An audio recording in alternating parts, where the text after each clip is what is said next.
May isang lalaki na nakahiga sa madilim na sahig ng isang bilangguang bato sa isang lugar sa malamig na baybayin ng dagat na itim. Tinanggal ang kanyang mga mata 3 araw bago niyon. Pinilit siya ng mga bumihag sa kanya na uminom ng kakaibang inumin, isang gamot na ginawa mula sa mga dahon at dugo ng tao, idinisenyo upang sirain ang kanyang isipan. Sa labas ng pader ng bilangguan, narinig niya ang mga boses ng mga taong kakain sa kanya. Hindi patalinghaga, literal. Hinahasa nila ang kanilang mga kutsilyo. Matias ang pangalan ng lalaki. At ilang buwan lamang bago niyon, isa siya sa 12 apostol ni Hesukristo. Pinili sa loob ng isang nakakandadong silid sa itaas ng Jerusalem upang palitan ng pinakatanyag na traidor sa kasaysayan ng tao. Paano naging ganito ang isang lalaki na dating nakaupo sa kanan ni Pedro at ngayon ay binulag at nakakulong sa pantry ng mga kanibal sa dulo ng mundo? Bakit ginugol ng mga unang ama ng simbahan ang labis na lakas sa pag-iingat ng mga kwento tungkol sa kanya kahit halos tahimik ang bagong tipan tungkol sa kanya? Bakit may ebanghelyo na isinulat sa kanyang pangalan at pagkatapos ay naglahong parang bula matapos ipagbawal ng simbahan? At bakit 2,000 taon na ang nakalipas, nakahimlay pa rin ang kanyang mga buto sa ilalim ng isang katedral sa Alemanya, habang ang kanyang pag-iral ay nananatiling isa sa pinakamaingat na inilibing na mga misteryo sa Kristyanismo? Tanungin ni Numan sa simbahan ang pangalan ng apostol na pumalit kay Judas at hindi ka makakakuha ng sagot. Siya ang nakalimutan, ang 13 apostol na laging nakatakdang maging 12, ang lalaking pinawi ang ebanghelyo. Ito ang kwento ni Matias, ang apostol na naalala ng simbahan ng sapat lamang upang ilibing. At ang totoong nangyari sa kanya ay magbabago ng pananaw mo sa buong aklat ng mga gawa. Upang maintindihan kung paano napunta si Matias sa bilangguang iyon, kailangan nating bumalik. Bumalik sa sandali kung saan nagsimula ang lahat. Mga 40 araw matapos ipako sa krus si Jesus, 11 takot na lalaki ang nagtatago sa isang silid sa itaas ng Jerusalem. Dating 12 sila. Isa sa kanila ay nagbigti sa isang bukirin sa labas ng lungsod. Ang kanyang katawan ay durog sa mga bato sa ibaba. Ang kanyang pangalan ay sumpana sa bawat tapat na bibig. Wala na si Judas Iscariote. At hindi kumpleto ang kapatiran na itinayo ni Jesus gamit ang sarili niyang mga kamay. Tumayo si Pedro, ang mangingisda mula sa Galilea, ang lalaking 3 beses na nagkaila kay Jesus bago tumilaok ang manok. Binuksan niya ang mga banal na kasulatan at binasa mula sa awit 109. Mababawasan nawa ang kanyang mga araw at kunin ng iba ang kanyang katungkulan. Para sa bawat Hudyo sa silid na iyon, hindi ito isang talinghaga. Ang bilang na 12 ay banal, 12 tribo, 12 pintuan ng banal na lungsod. Hindi pumili si Jesus ng 11 apostol. Pumili siya ng 12 at isang upuan sa hapagkainan ang bakante na ngayon. 2 pangalan ang lumitaw mula sa mga tao. Si Jose na tinatawag na Barsabas at si Matias, nanalangin ang 11. Pagkatapos ay may ginawa silang nakakaiba sa pandinig ng mga modernong tao. Nagpalabunutan sila. Nahulog ang mga piraso, nahulog ang lote kay Matias. At sa isang iglap, ang isang lalaking hindi pa natin narinig ang pangalan ay naibilang sa 12 apostol, kapantay ni Pedro, kapantay ni Juan, kapantay ng bawat lalaking magdadala ng ebanghelyo sa dulo ng mundo. Pagkatapos ay tahimik ang Biblia, ganap na tahimik. 2 beses lamang banggitin sa pangalan si Matias sa buong bagong tipan, at hindi na muli pagkatapos ng 1 talata sa aklat ng mga gawa. Walang sulat. Walang paglalakbay, walang martiryo na itinala ni Lucas. Wala. Ngunit narito ang bahagi na walang nag-uusap, Ang katahimikan sa bagong tipan ay hindi pareho sa katahimikan sa unang kasaysayan ng Kristiyano. Sa labas ng kanon, may 12-dosenang teksto, mga piraso, mga tradisyon, at mga patotoo ng mga ama ng simbahan tungkol kay Matias. May mga ulat ng paglalakbay, may mga kwento ng martiryo, mayroon pa nangang ebanghelyo na iniaalay sa kanya, sinipi ni Clemente ng Alexandria, ginamit ng buong komunidad ng mga Kristiyano sa loob ng mga siglo bago ipinagbawal at sistematikong binura.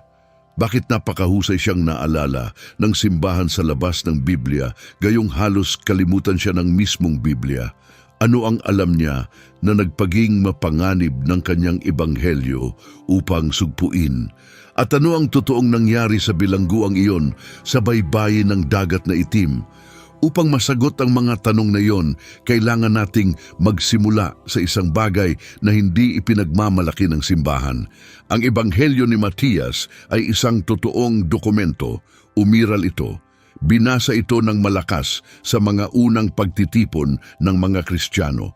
Si Clemente ng Alexandria, isa sa pinakadakilang iskolar na Kristiyano sa ika-2 siglo, sinipi ito ng direkta.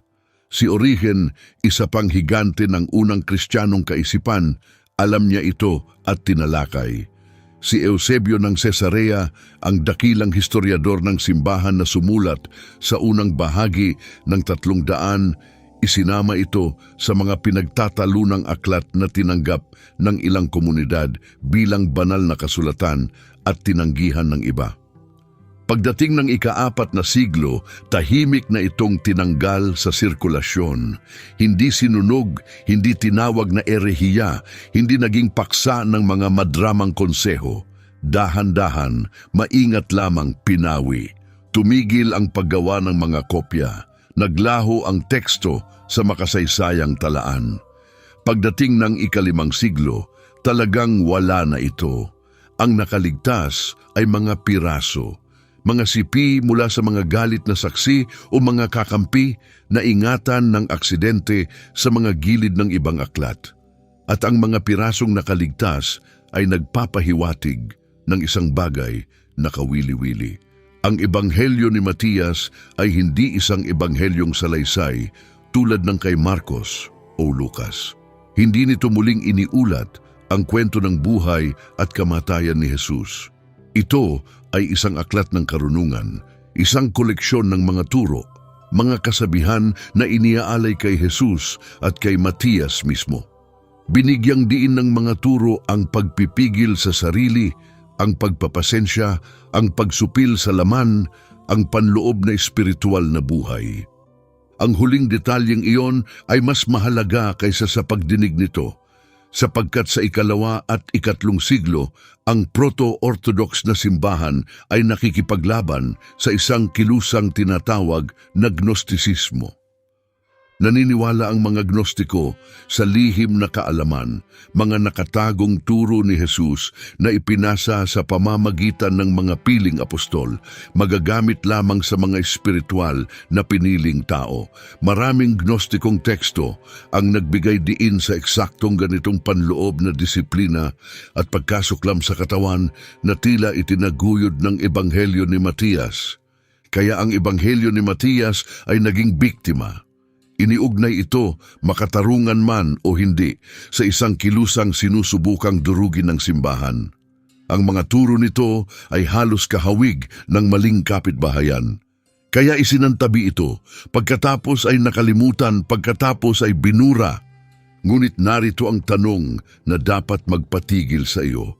Kung si Matias ay napakawalang halaga, napakaliit, napakatahimik sa Biblia, bakit may abala pang sumulat ng ebanghelyo sa kanyang pangalan sa unang lugar? Hindi ka magpapeke ng mga dokumento sa pangalan ng mga walang kwentang tao. Pinepeke mo ang mga ito sa pangalan ng mga taong respetado ang autoridad upang ang pagdaragdag ng kanilang pangalan ay magbigay ng kredibilidad sa iyong mensahe. Sino mang sumulat ng ebanghelyo ni Matias ay may naunawaan na nawala na sa atin.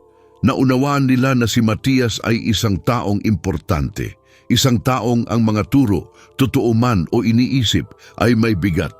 Isang taong may mga sasabihing dapat pakinggan at ang katotohanang nakita ng simbahan na sapat na mapanganib ang kanyang ebanghelyo upang sugpuin ay nagsasabi sa atin na anuman ang nasa loob nito, anumang komunidad ang nag-iingat nito ay isang totoong banta sa bersyon ng Kristyanismo na sa huli ay nanalo. Kaya sino ang lalaking kailangang burahin ang kanyang ebanghelyo? Ang pinakamaagang mahalagang impormasyon tungkol kay Matias ay nagmumula kay Eusebio ng Cesarea, ang parehong historiador ng simbahan. Ayon kay Eusebio, si Matias ay isa sa 70 mga alagad na ipinadala ni Jesus sa panahon ng kanyang ministeryo sa lupa.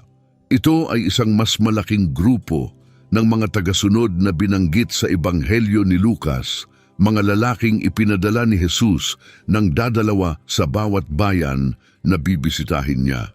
Ito ay isang kritikal na detalye. Nangangahulugan ito na nang kailangan ng 11 na pumili ng kapalit ni Judas, hindi sila pumili ng isang random na mananampalataya mula sa mga tao. Pumili sila ng isang lalaking inatasan na ni Jesus mismo, ipinadala ng may autoridad upang ipangaral ang kaharian at pagalingin ang mga may sakit. Si Matias ay hindi isang taong labas. Apostol na siya sa malawak na kahulugan ng salita. Kinumpirma lamang ng pagpapalabunutan ang itinakda na ni Jesus mga taon na ang nakalipas. Naroon siya sa lahat, ang sermon sa bundok, ang pagpapakain sa 5,000 tao, ang pagbangon kay Lazaro, ang matagumpay na pagpasok sa Jerusalem, ang huling hapunan, ang pagdakip sa Getsemani, ang krus, ang walang lamang libingan. Naglakad siya katabi ni Jesus sa loob ng 3 taon, nakapanood, nakikinig, natuto. Hindi lang siya kasama sa loob na bilog ng 3. Hindi siya katulad ni na Pedro, Santiago o Juan, ang mga alagad na nakasaksi sa pagbabagong anyo sa bundok. Nasa labas siya na nakatingin sa loob. Ngunit narito ang bagay tungkol sa pagiging nasa labas na nakatingin sa loob. Nakikita mo ang mga bagay na hindi napapansin ng loob na bilog. Naririnig mo ang mga pag-uusap na masyadong mahalaga sila para dumalo. Pinapanood mo ang Panginoon sa kanyang mga sandaling walang bantay. At kung nakikinig ka, maaaring mas maraming alam ka kaysa sa mga lalaking ang mga pangalan ay naisulat. Ito ang pinaniniwalaan ng ilang eskolar na nasa puso ng nawawalang ebanghelyo ni Matias, na pinanatili nito ang isang pananaw na hindi napansin o sinadyang baliwalain ng loob na bilog. Isang bersyon ng mga turo ni Jesus na nagbigay diin sa espiritual na panloob kaysa sa pampublikong mga himala.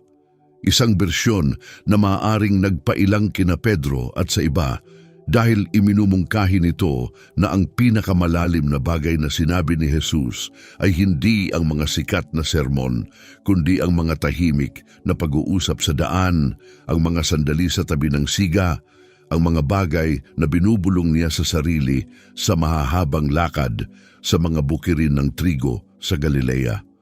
Kung pinanatili ni Matias ang bersyong iyon, makikita mo kung bakit naging problema ang kanyang ebanghelyo.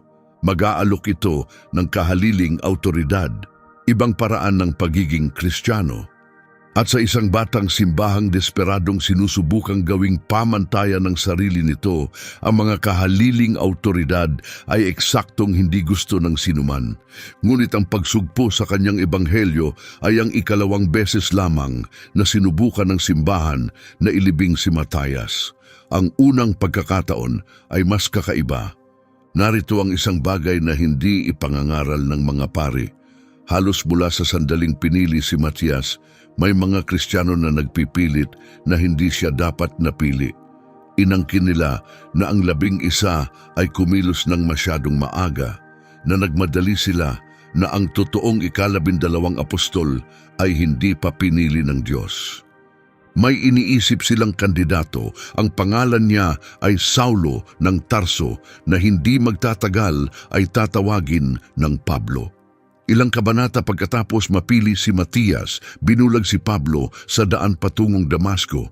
Narinig niya ang boses ni Jesus na personal na tumatawag sa kanya upang maging apostol at nagpatuloy upang isulat ang halos kalahati ng bagong tipan. Para sa kanyang mga sinaunang taga-suporta, si Pablo ang totoong ika-12 apostol, personal na pinili ng nabuhay na Kristo mismo. Si Matias ay isang panlitsa lamang sa pamamaraan, isang pagkakamali, isang lalaking pinili ng mga walang pasensyang tao gamit ang isang pamamaraan, ang pagpapalabunutan na hindi na ginamit ng bagong tipan pagkatapos ng Pentecostes. Ang argumentong ito ay umiral sa loob ng halos 2,000 taon. Mukhang lohikal sa unang tingin, at ito ay tuluyang mali. Si Pablo mismo ang naglibing nito sa isang pangungusap. Sa unang mga taga-Korinto, Kabanata 15, isinulat niya na ang nabuhay na Jesus ay unang nagpakita kay Cefas, iyon ay si Pedro, at pagkatapos ay sa 12. Hindi 11, 12. Sa panahong sumulat na si Pablo ng kanyang mga liham, kumpleto na ang 12, na ibilang na si Matias sa kanila. Hindi tinututulan ito ni Pablo. Tinawag niya ang sarili na apostol ng ibang uri, isang ipinanganak ng wala sa panahon, isang apostol sa mga hentil, isang ganap na ibang papel. At ang pagpapalabunutan ay hindi pagkakamali ng baguhan. Ito ang pinakabanal na pamamaraang Hudyo upang matuklasan ang kalooban ng Diyos. Ginagamit ito ng mga punong saserdote sa loob ng mga siglo upang magpasya kung sino ang papasok sa banal ng mga banal sa araw ng pagbabayad sala. Ang lupain ng Israel mismo ay hinati sa 12 tribo sa pamamagitan ng pagpapalabunutan. Malinaw na sinasabi ng aklat ng mga kawikaan, inihahagis ang lote sa kandungan, ngunit ang bawat pasiya nito ay mula sa Panginoon. Pinili si Matias, hindi ni Pedro, hindi ng 11, ng Diyos mismo. Gayunman, ang tsismis na siya ay isang pagkakamali ay tahimik na umiikot sa ilang komunidad ng Kristiyano sa loob ng 2,000 taon. Isa ito sa pinakamatandang pagsira sa katauhan sa kasaysayan ng simbahan. Bakit? Bakit nagkaroon ng kampanya kung minsan malakas at kung minsan pabulong upang burahin si Matias mula sa listahan ng mga lehitimong apostol? Ang sagot ay magbabalik sa atin sa bilangguang iyon sa baybayin ng dagat na itim. Pagkatapos ng Pentecostes, pagkatapos bumaba ang banal na espiritu at sumabog sa pag-iral ang simbahan, hinati ng 12 apostol ang kilalang mundo. Bawat isa sa kanila ay binigyan ng rehiyon na ebanghelisahin. Si Pedro ay pumunta sa Roma, si Tomas ayon sa tradisyon ay pumunta sa India, si Andres ay pumunta sa Gresya at sa baybayin ng dagat na itim, si Santiagong kapatid ni Juan ay pumunta sa Espanya, at nakuha ni Matias ang pinakamasamang lote sa lahat. Ayon sa tekstong kilala bilang mga gawa ni na Andres at Matias, na ingatan sa mga Griego at Coptic na manuskrito mula pa sa 2 siglo, ipinadala si Matias sa isang lugar na tinatawag na Myrmidonia, ang lungsod ng mga kanibal, isang totoong lugar sa isang dako sa baybayin ng dagat na itim sa mga mailap na lupain sa hilaga ng sibilisadong mundo. Narinig ng mga Griego at Romano ang tungkol sa mga taong nakatira doon. Ang mga Scythian, ang mga Colchian, mga tribong pinagsama-sama ng mga Griego bilang mga barbaro. May reputasyon sila sa karahasan, sa mga kakaibang gawi sa paglilibing, at paminsan-minsan sa ritual na pagkanibal. Para sa isang Mediteranyong Griego o Hudyo, ito ang mga gilid ng mundo, ang mga lupain kung saan natatapos ang sibilisasyon at nagsisimula ang kaguluhan. Isipin ang paglalakbay. Mula sa Jerusalem, naglakbay si Matias pahilaga sa Syria, marahil tumigil sa Antioquia kung saan unang tinawag na mga Kristiyano ang mga alagad. Mula sa Antioquia, ang daan ay umaakyat sa mga bundok ng silangang Anatolia, sa mga lupaing dating pag-aari ng mga Hitita at ngayon ay pag-aari ng sinumang nagdadaan na may pinakamaraming sundalo. Nagtatrabaho ang mga magnanakaw sa mga pasong ng bundok. Naglalaban ang mga lokal na hari sa maliit at maruming digmaan tungkol sa mga nayon na walang nakaalam sa Roma. Ang isang nag-iisang mangangaral na walang kasamang militar, walang dala kundi ang damit sa likod niya at isang mensahe tungkol sa isang ipinakong Hudyong karpintero ay madaling target para sa sino mang gustong manggulo. At iyon ay ang madaling bahagi ng paglalakbay. Sa sandaling tumawid si Matias sa mga bundok at narating ang katimugang baybayin ng dagat na itim, iniwan na niya ang mundong namapa ng mga Griego at Romano. Ang dagat na itim, ang gilid ng sibilisasyon. May kasabihan ng mga Griego na ang dagat ay hindi mabuting tahanan, isang hindi kaibigang tubig na napapaligiran ng hindi kaibigang mga tao. Nagkukwento sila tungkol sa baybayin nito na halos kapareho ng mga alamat na sa kalaunan ay iniugnay kay Matias. Mga tribong umiinom mula sa bungo ng tao. Mga tribong naglilibing ng kanilang patay sa mga punso na kasing laki ng maliliit na burol. Mga tribong sumamba sa mga Diyos na hindi mapangalanan ng mga Griego at ang mga ritual nito ay ipinagbabawal sa mga Griego na masaksihan. Ang ilan sa mga kwentong ito ay pinalaki. Ang ilan ay malamang na propaganda mula sa mga karibal na tao. Ngunit ang ilan ay hindi. Ang mga arkeolohiyang paghuhukay sa baybayin ng dagat na itim ay nakatuklas ng mga Scythian na punso ng libingan na naglalaman ng labi ng mga sakripisyong tao. Nakakita sila ng mga ritual na bagay na nagpapahiwatig ng mga gawing itinuturing na karumal-dumal ng mundong Mediteraneo. Hindi pinaglikulikok ng mga Griego ang lahat. Sa mundong ito naglakad si Matias, mag-isa, walang armas. Ayon sa sinaunang teksto, narating niya ang Myrmidonia at nagsimulang mangaral. Halos dinakip siya kaagad ng mga tao sa lungsod. May sistema sila sa pagtrato sa mga estranghero. Tatanggalin nila ang mga mata ng bihag gamit ang isang matulis na tulos. Pipilitin nila siyang uminom ng inumin na ginawa mula sa damo at laman ng tao.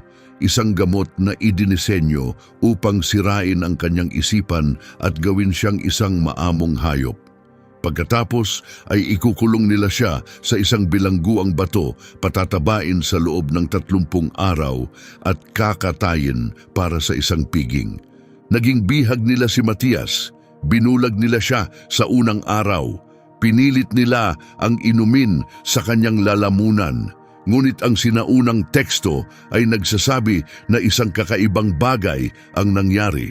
Nanalangin si Matias kay Jesus at ang gamot ay walang epekto sa kanya, nanatiling malinaw ang kanyang isipan. Pagkatapos ay gumaling ang kanyang mga mata sa kadiliman ng bilangguan. Umupo siya sa selda, nakakakita muli ngunit nagkukunwaring bulag at naghintay.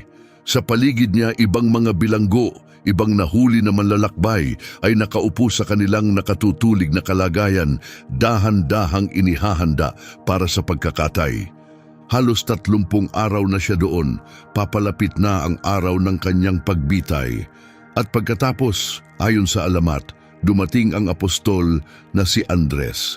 Si Andres na nangangaral sa ibang dako ng baybayin ng dagat na itim, ay binigyan ng pangitain ni Jesus na sinasabi sa kanyang puntahan at iligtas si Matias.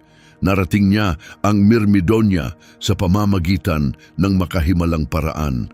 Naglalakad sa ibabaw ng tubig o dinala ng isang anghel, depende sa kung aling bersyon ang iyong mababasa.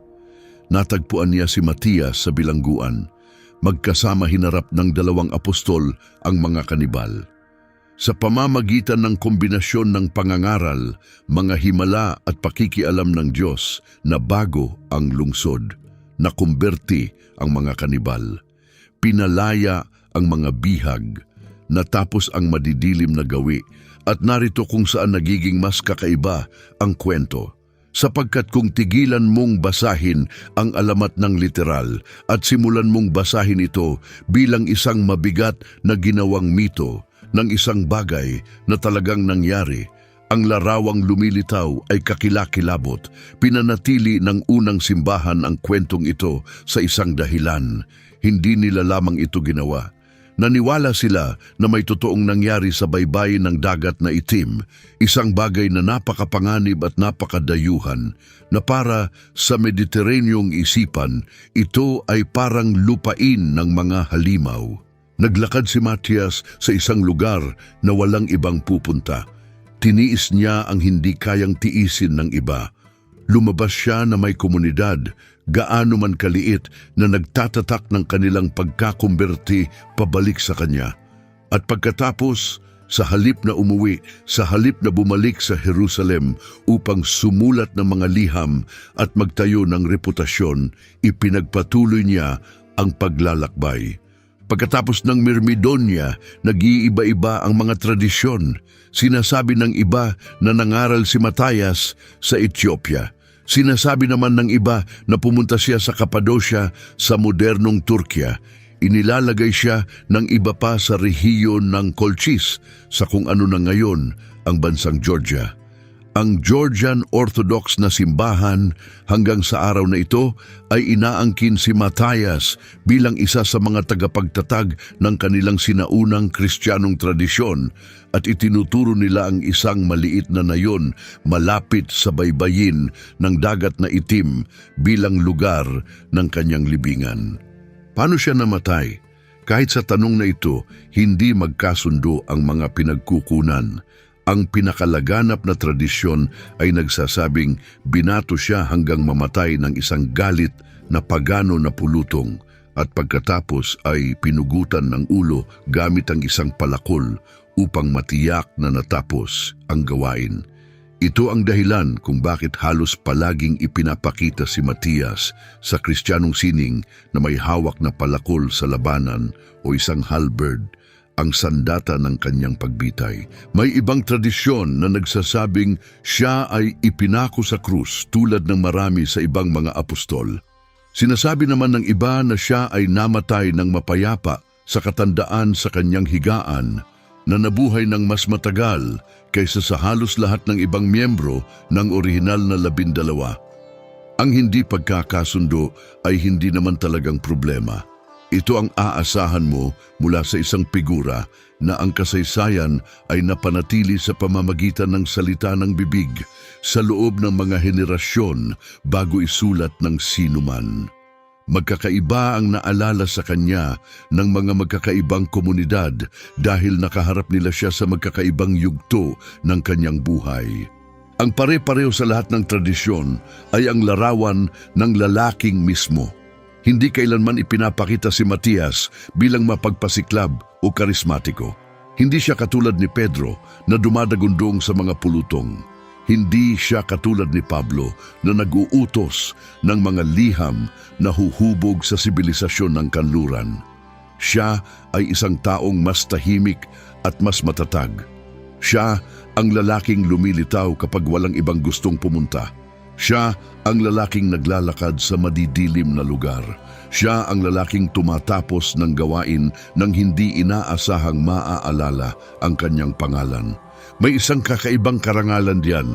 Kung naririto ka pa, nanonood, kung ang kwentong ito ay kumakapit sa iyo tulad ng pagkapit nito sa akin nang una kong sinaliksik ito, maglaan ng ilang segundo upang mag-subscribe sa channel, sapagkat ang sasabihin ko sa iyo sa susunod ay ang bahaging pinagtatalunan ng simbahan noong panahon ng medieval sa loob ng mga siglo. Ang bahaging ginagawang mas kahina-hinala ang pagkawala ni Matayas at ang bahaging direktang nakakonekta sa isang katedral sa Alemanya kung saan ang kanyang mga buto o ang sinasabi ng tradisyon na kanyang mga buto ay nakahimlay pa rin hanggang ngayon. Ngayon balik tayo sa kwento. Sa taong 326, isang matandang babae sa kanyang huling bahagi ng 70 taong gulang, ay nagsimula ng isa sa pinakapambihirang paglalakbay sa huling sinaunang panahon. Ang pangalan niya ay Helena. Siya ang ina ni Constantino, ang Romanong emperador na kaaalis pa lamang nagdeklara na legal ang Kristyanismo sa buong imperyo. Si Helena ay isang matapang at matalinong babae na may iisang pinakamalakas na obsesyon sa mga huling taon ng kanyang buhay.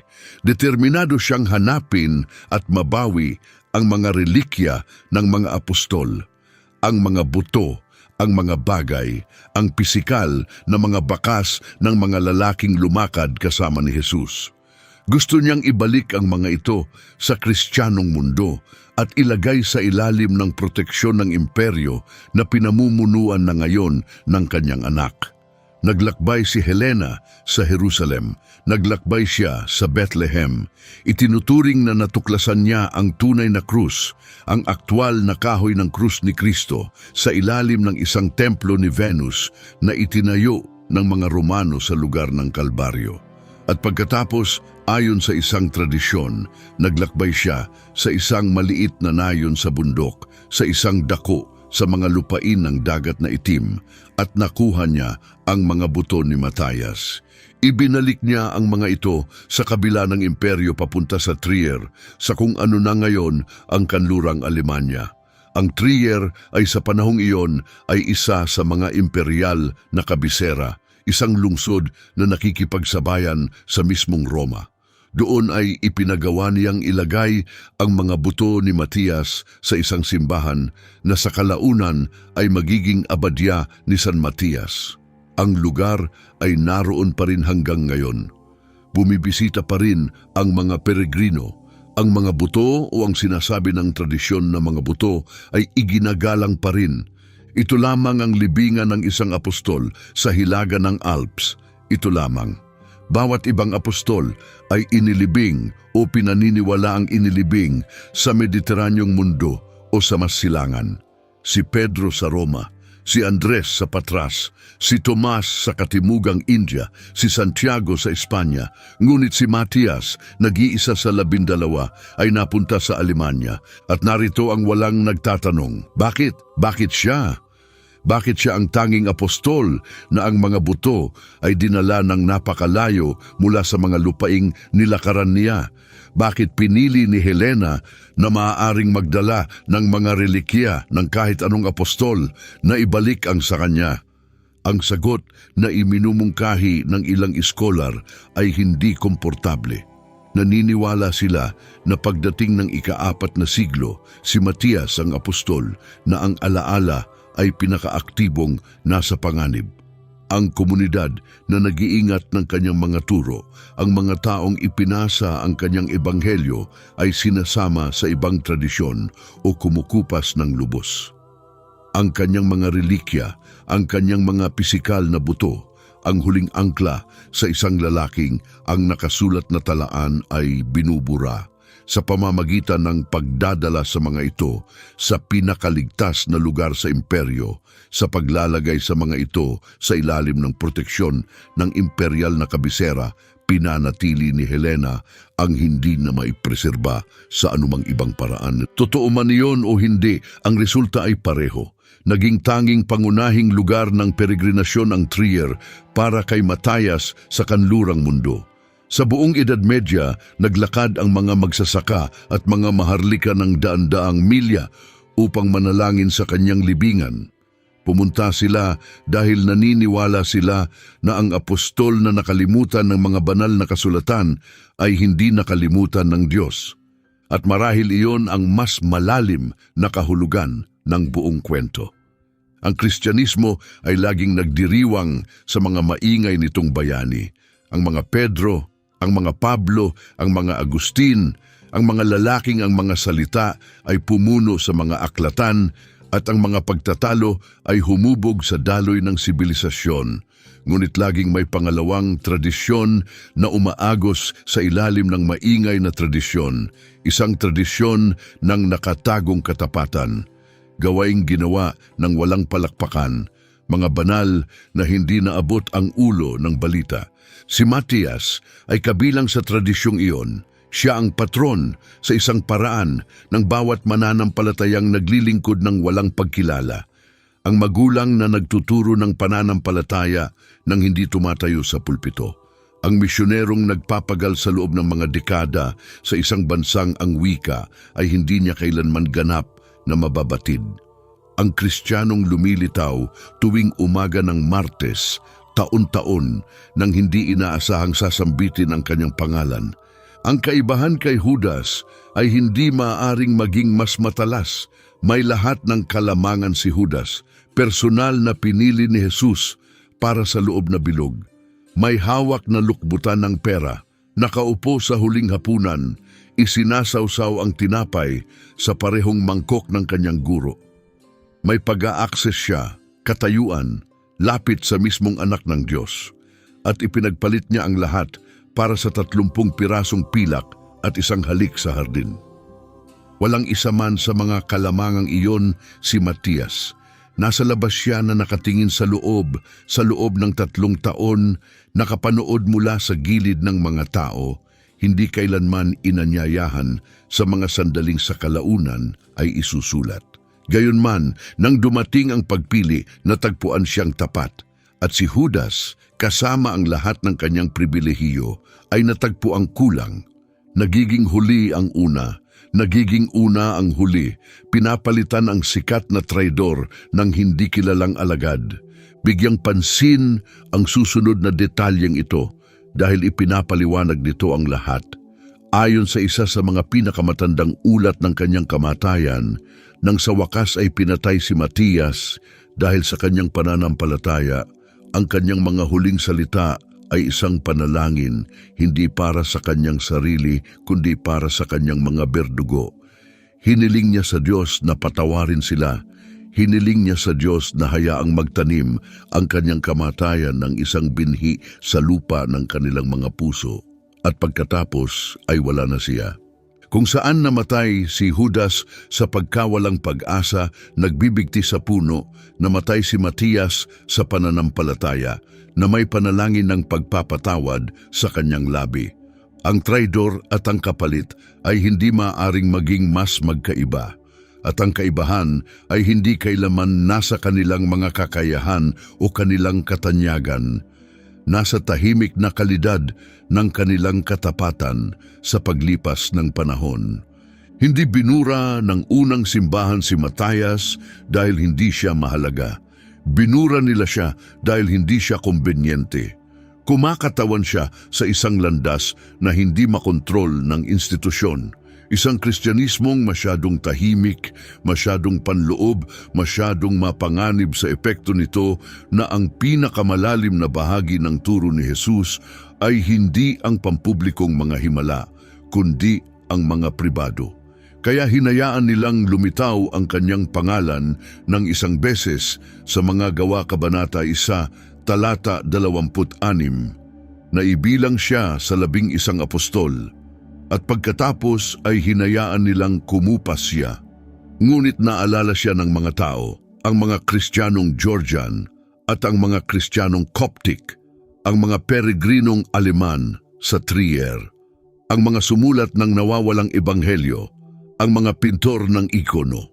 Pinanatili nilang buhay ang kanyang alaala sa maliliit na lugar, sa mga likod bahay kung saan hindi makakarating ang opisyal na kasaysayan. At ngayon, 2,000 taon na ang nakalipas, naaalala mo rin siya. Si Matias ang patron ng lahat ng nakaramdam ng pagiging hindi nakikita. Ang 13 apostol na laging nakatakdang maging 12. Ang lalaking tinawag ng Diyos nang walang ibang nakatingin.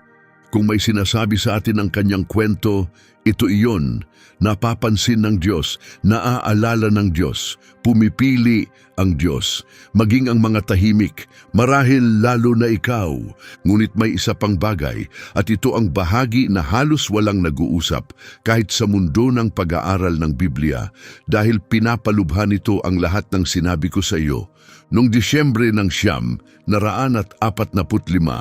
sa isang malayong bahagi ng itaas na Ehipto, malapit sa isang bayang tinatawag na Nag Hammadi, Isang magsasakang nagngangalang Muhammad Ali Al-Saman ang naghuhukay para sa pataba sa paanan ng isang bangin. Tumama sa isang bagay na matigas ang kanyang pala. Natuklasan niya ang isang nakaselyo na garapong luwad, halos 1 metro ang taas. Sa loob ng garapon ay 13 kodis na may balat na pabalat isinulat sa Coptic na may petsang ika-4 na siglo. Ang mga ito ay ang nawawalang aklatan ng isang sinaunang Kristiyanong komunidad na inilibing ang kanilang mga teksto upang itago mula sa Orthodox na mga autoridad. Ang mga kodis ay naglalaman ng mga ebanghelyo at mga apokalipsis na walang nakabasa sa loob ng higit sa 1500 taon. Ang ebanghelyo ni Tomas, ang ebanghelyo ni Felipe, ang ebanghelyo ng katotohanan, ang ebanghelyo ni Maria. At kabilang sa mga ito, isang putol-putol na teksto na pinaniniwalaan ng ilang iskolar na naglalaman ng material mula sa nawawalang ebanghelyo ni Matias. Ang teksto ay tinatawag na ang aklat ni Tomas na manlalaban. Nagbubukas ito sa isang kakaibang pag-angkin. Sinasabi nito na ang mga salitang nilalaman nito ay sinabi ng lihim ni Jesus sa kanyang kapatid na si Judas Tomas at ang mga ito ay isinulat ng isang lalaking nagngangalang Matias, ang parehong Matias, ang ika-13 apostol. Ang siya na ang ebanghelyo ay dapat sanang ganap na nabura. Karamihan sa mga iskolar ay maingat tungkol sa pag-aalay na ito. Ang teksto ay masyadong maikli, masyadong putol-putol. Ang makasaysayang kadena ay masyadong hindi malinaw. Ngunit may seryosong minorya ng mga mananaliksik na naniniwala na ang nasa aklat ni Tomas na manlalaban ay isang bahagyang pag-iingat ng ebanghelyo ni Matias. Isang dokumentong ginugol ng simbahan ang 15 siglo upang ilibing na aksidenteng nakaligtas sa isang garapong luwad sa disyerto ng Ehipto dahil ang mga taong nagtago nito ay mas minahal ito kaysa sa kinatakutan nila ang mga autoridad na gustong sirain ito. Kung tama sila, mayroon na tayo ngayon sa unang pagkakataon sa modernong kasaysayan, mga piraso ng kung ano ang tunay na itinuro ni Matias. At ang mga turo ay eksaktong kinatakutan ng unang simbahan. Binigyang diin nila ang panloob na buhay, ang espiritual na pakikibaka, ang katawan bilang isang bilangguan, ang paglalakbay ng kaluluwa patungo sa katotohanan. Hindi sila katulad ng pampublikong pangangaral ni Pedro o ng nakaayos na teolohiya ni Pablo. Para silang isang bagay na ibinubulong ng isang lalaking lumakad ng mag-isa sa lungsod ng mga kanibal at bumalik na nabago.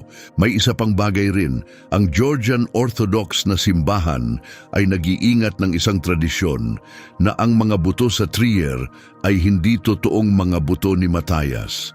Ayon sa tradisyong ito, ang mga butong ibinalik ni Helena ay inilagay sa Trier bilang isang pampublikong relikya, habang ang aktwal na labi ni Matias ay itinago sa isang yungib sa isang dako sa mga bundok ng Caucasus, sa isang lokasyong alam lamang ng iilang monghe na ipinasa ang lihim sa pamamagitan ng salita ng bibig. Ang yungib ay hindi pa kailanman opisyal na natagpuan. Ang mga monghe na nagbantay sa lihim ay namatay sa panahon ng pag-uusig ng Sobyet sa ika-20 siglo. Ang lokasyon, kung umiral man ito kailanman, ay maaring nawala na magpakailanman, na nangangahulugan na ang apostol na inilibing ng 2 beses ng kasaysayan ay maaaring nakatago pa rin sa isang dako, sa isang yungib sa bundok sa gilid ng mundo, naghihintay na matagpuan. Ang ika-13 apostol, ang lalaking ang ebanghelyo ay sinugpo. Ang lalaking ang libingan ay maaaring wala kung saan natin iniisip. Ang lalaking ang katahimikan sa mga banal na kasulatan ay ang pinakamalakas na katahimikan sa kasaysayan ng Kristiyano. Marahil hindi pa tapos ang kanyang kwento. Marahil ay nagsisimula pa lamang ito. Kung naantig ka ng kwentong ito, kung binago nito, kung paano ka mag-isip tungkol sa mga nakatagong banal sa iyong sariling buhay, maglaan ng sandali upang mag-iwan ng komento sa ibaba. Ikwento sa amin ang isang tahimik na tapat na tao na humubog sa iyong kwento. Isang tao na ang pangalan ay hindi malalaman ng mundo, ngunit ang gawa ay nagbago ng lahat para sa iyo. At kung gusto mo ng higit pang mga kwentong tulad nito, mga kwento ng mga hindi gaanong kilalang figura ng Biblia, ang mga taong ang mga pangalan ay inilibing ng kasaysayan, ngunit ang mga buhay ay umaalingaw-ngaw pa rin sa mga madidilim na sulok ng simbahan, mag-subscribe sa channel. May isa pang video na gusto kong panoorin mo sa susunod. Ang kwento ng isa pang apostol na halos nakalimutan ng simbahan. Isang lalaking ang misyonerong paglalakbay ay nagdala sa kanya ng mas silangan kaysa sa sinuman sa iba, na ang libingan ay nakatago sa isang lugar na hindi mo kailanman aasahan, at ang ebanghelyo ay sinugpurin. Maaaring magulat ka sa pangalan niya. Ang video ay nasa paglalarawan sa ibaba. I-click ito ngayon habang nasa isipan mo pa. Hanggang sa susunod, magpatuloy sa pakikinig sa tahimik na mga boses. Minsan sila ang mga nagsasabi ng katotohanan.